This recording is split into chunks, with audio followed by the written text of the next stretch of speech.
No matter where you are, nothing gets you going better than a well-cooked breakfast at camp. Fortunately for our team, Scott has all of this well in hand. Our camp, perched on top of the ridge, while not helping Hunter with his altitude sickness, did afford us two benefits. As the evening wore on, we got to witness an awesome sunset, and we were fortunate that the rain and thunderstorms that night went around us and stayed down in the valleys. Welcome to the second episode of the Wyoming BDR expedition.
Not long after the start of the day, we wrapped up Section 2 and moved into Section 3.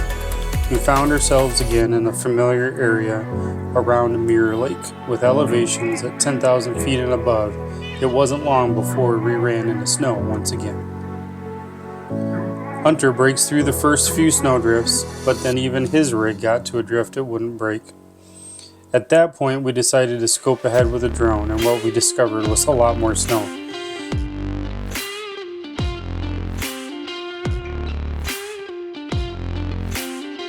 So the decision once again was made to do a bit of a backtrack and go around that particular section. Second day in a row now, snow above 10,000 feet in July became unpassable. We pressed on. Section 3 had another expert cutoff. So far, the expert cutoffs had not been serving us well. This one, however, did. Shortly after taking the turn, we came to a fantastic water crossing. The water was moving at a pretty decent clip and it was wide but not real deep. We just had to be aware of boulders in the crossing. For a majority of the day, we were a team of 3. Chef Scott had a disagreement in the morning with a knife while finishing up breakfast for us. We couldn't get the bleeding to fully stop. He set off for Laramie that morning to get stitches and ended up meeting back up with us in the afternoon.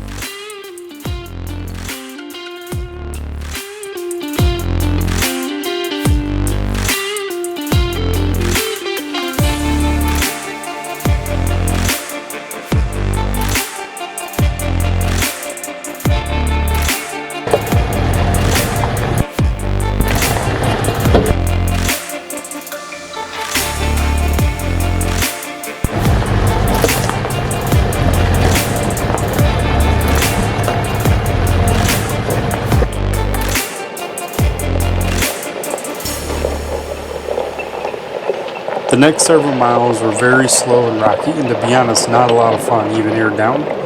Probably this turned out to be our least favorite section of trail on the entire trip.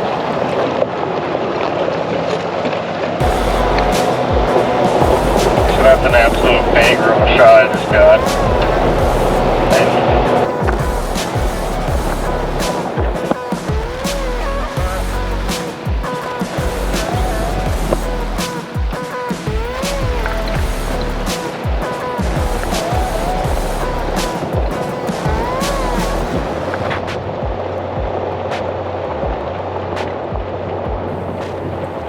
But the next spur didn't disappoint at all.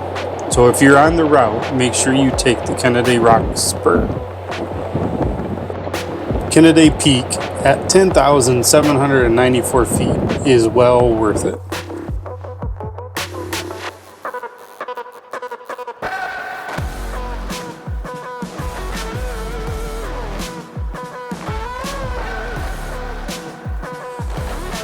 Into the afternoon, we came out of the Medicine Bow Mountains and started across the valley. Our target was the Shirley Mountains to find our camp for that night. It was hot in the valleys, so finding a camp location at elevation would help with the temperatures.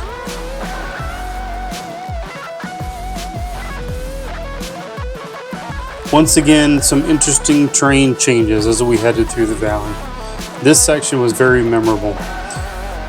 It was a sand deposit that stuck out from the side of the mountain, and the trail down the mountainside was cut right through it. It looked like you drove out of Wyoming and suddenly drove onto the moon. It was really pretty cool.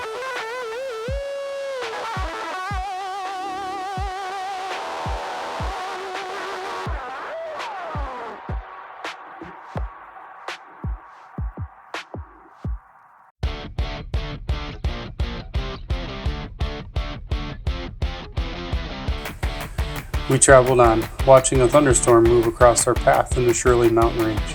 We were not sure if it was actively storming in our hopeful camp area or not, so just in case, we decided to stop in the valley. It was a good night for our peak meals, so along the side of the road, we boiled up some water and had dinner. It did make for a bit of a late night, and by the time we pulled into camp, we were definitely ready.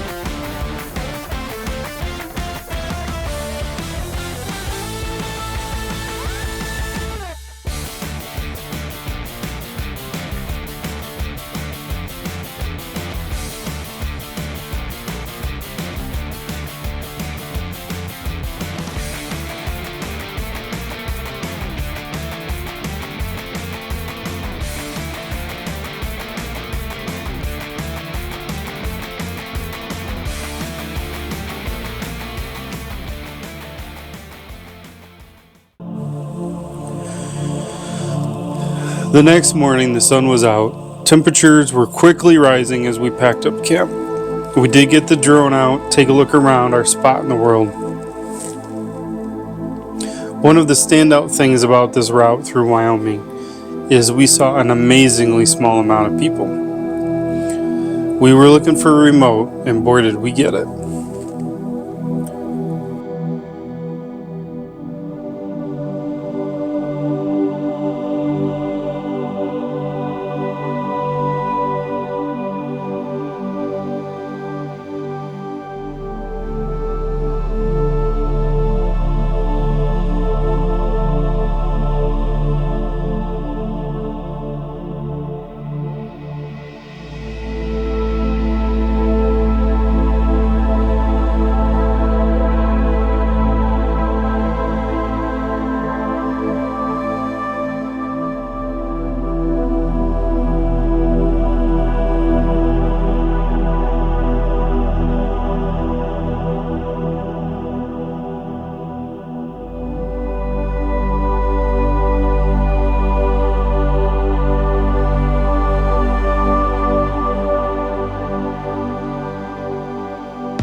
Most of the morning, we were just trying to cover ground.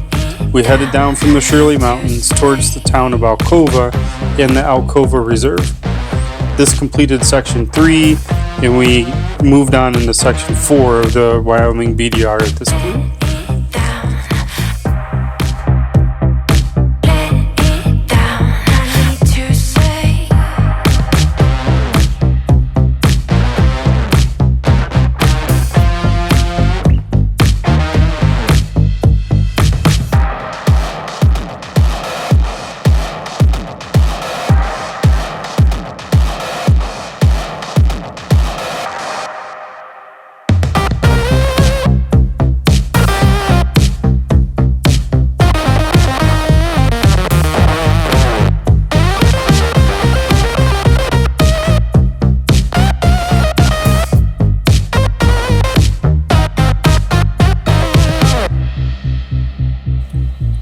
Throughout our travels in Wyoming, we saw significantly more cows than we did people. And in the most cases, when they were on the road, we were clearly an inconvenience to them. They had no urgency getting out of our way.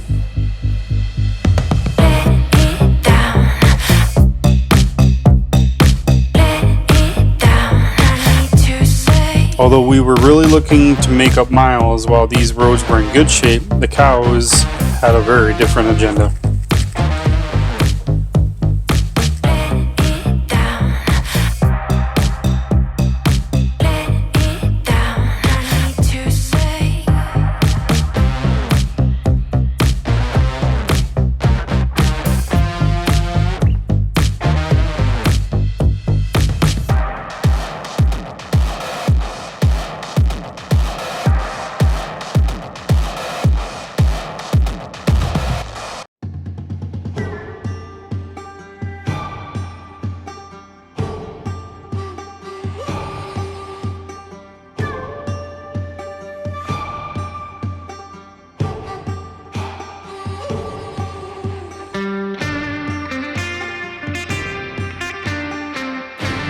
Once again, the terrain really changed as we were down in the valley.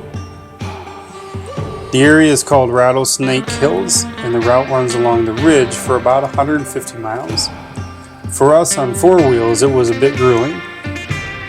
Unlike some previous roads where we were able to maintain a decent pace, in this section we were not, and it sort of drug on.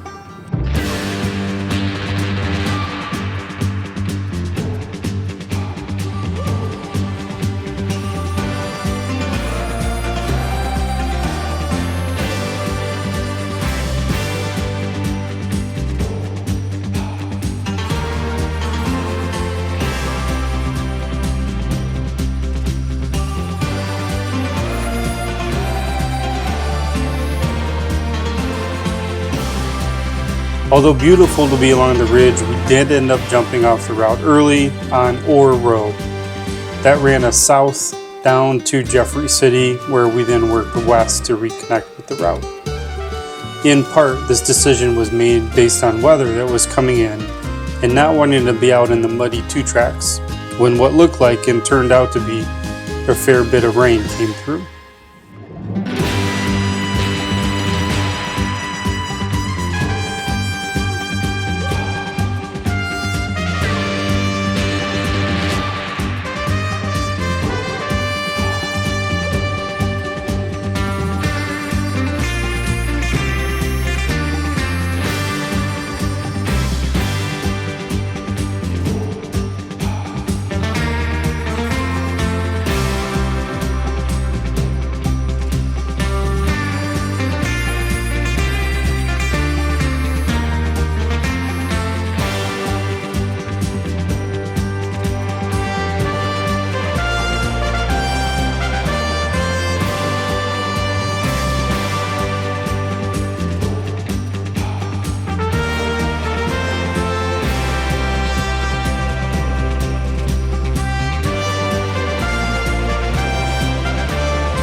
We called this camp spot the Red Rock Spot for good reason, and it was really cool to be tucked up along the Red Rock cliffs.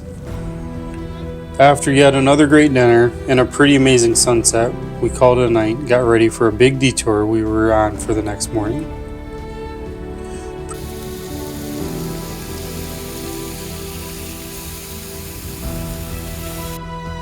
Previously, we had met up with another group.